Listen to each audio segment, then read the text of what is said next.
Congratulations, you have successfully shrunk yourself to the size of a common carpenter ant. The good news is that you can finally fit inside that model airplane you never finished building.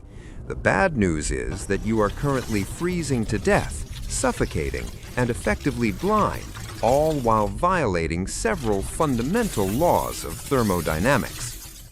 Let us establish the ground rules. We are assuming you did not just compress your atoms closer together, because that would turn you into a tiny, unstable nuclear grenade that would vaporize your neighborhood. Instead, we have removed roughly 99.9% of your cells to scale you down to a height of about 5 millimeters. You are now adorable.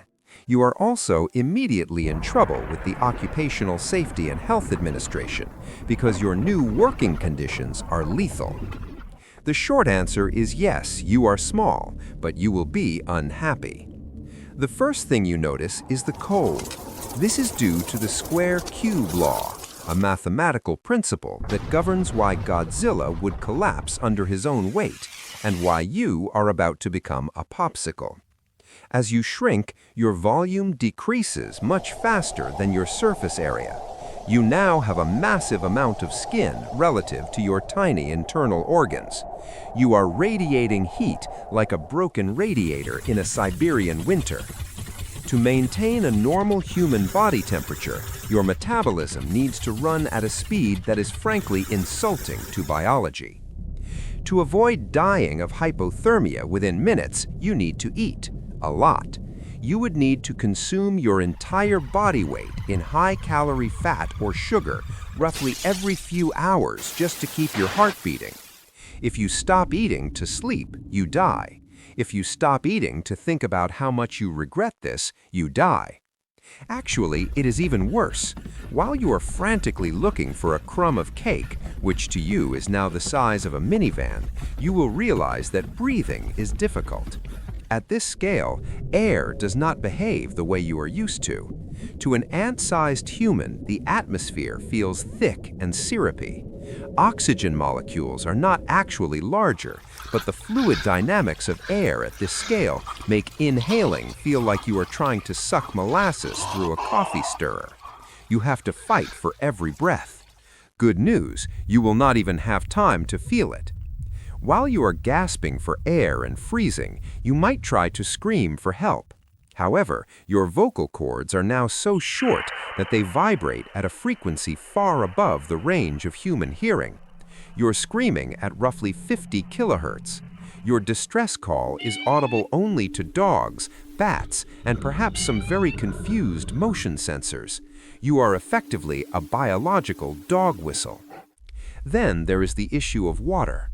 Surface tension is a minor curiosity for a full-sized human, allowing us to float paper clips in a glass. For you, surface tension is a deadly prison. If you stumble into a drop of water, the surface tension is strong enough to hold you inside. You will not sink. You will be trapped in a shimmering sphere of liquid, unable to break the surface, drowning inside a raindrop that feels like it is made of industrial-grade rubber.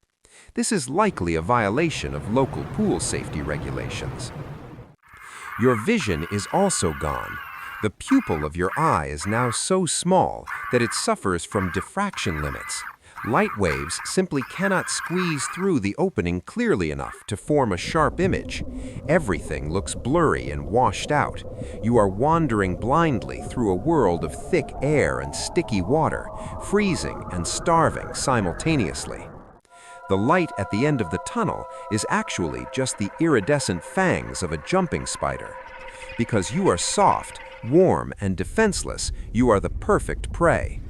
You have stripped away all the advantages of being a large apex predator and kept all the vulnerabilities of a soft mammal. The end comes quickly, likely in the form of a digestive enzyme injection.